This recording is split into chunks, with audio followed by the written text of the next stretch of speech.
when I talk about risk aversion to the point of being completely in denial of full-scale reality, I'm talking about the people who won't go back to work after being triple vaxxed.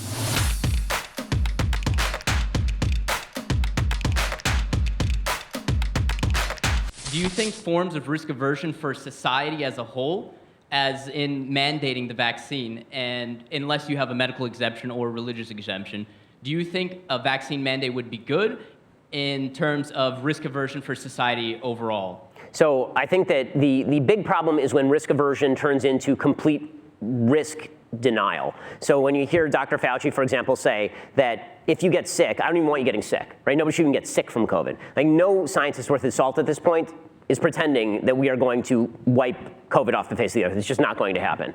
Literally hundreds of millions of people have had it at this point. There will be hundreds of millions of people who have it in the future. It's going to become endemic. Everybody understands this. So then the question becomes, what is the purpose of a mandate, right? Is the mandate going to be effective? Is it a violation of liberty?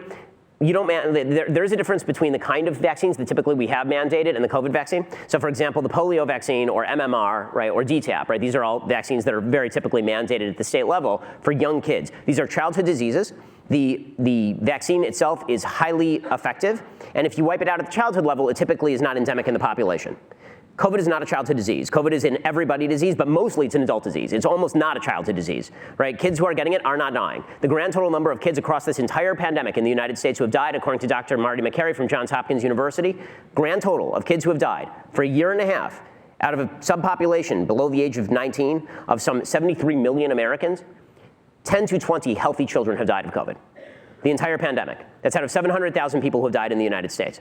So it's not a childhood disease. Basically, you're vaccinating kids to protect adults. We don't have this. This doesn't exist with any other mandatory vaccine, for example, to vaccinate kids to protect adults. When it comes to adults, we generally don't have mandatory vaccines unless you are in a particular area of American life, right? You don't have to take a measles vaccine in order to work at the grocery store. You don't have to take, like, this is not a thing. When you sign up for employment, typically they don't ask you for your immunization record. That's something that you ask when you go to public school, or if you're in the Army, or maybe if you're in the healthcare profession, but it's like very specific places and very specific times. The notion of widespread vaccine mandates, again, these vaccines are thank God, they are extremely protective against hospitalization and death. They're not nearly as protective against infection, which is fine, frankly. Like, nobody cares how many people get a cold or get a mild flu over the course of a year. I'm not sure why anybody cares if you get a mild case of COVID after having been vaccinated. And if you choose not to be vaccinated because you're a young person and you feel that your health factors don't put you at severe risk, and you say, okay, my chances of dying from COVID as a young person are, say, 1 in 10,000, and my chances of getting a bad effect from the vaccine are, say, 1 in 11,000. So, hell, I'll chance it. I'll go for the natural immunity, whatever. Do I think that the government should force that on you? No. And by the way, I don't think it would be necessary in the case of something like smallpox, when people have made that comparison, which is idiotic, because smallpox killed a third of the people who got it. If COVID killed a third of the people who got it, you wouldn't have to convince anybody to get the vaccine. In fact, there is one subpopulation of the country that has nearly entirely got the vaccine, namely the people who die from it, everybody above the age of 65. Right? If you look in the state of Florida, pretty much everybody who's above the age of 70 has gotten the vaccine.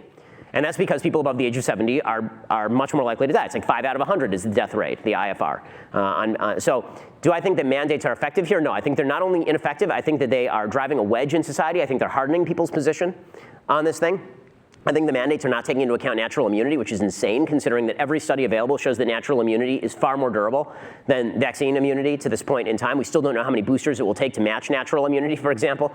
Right, we're going to go into round number 3. We don't know that it'll be a round number 4. None of this is to say that people shouldn't get the vaccine. I took the vaccine, my wife took the vaccine, my parents took the vaccine.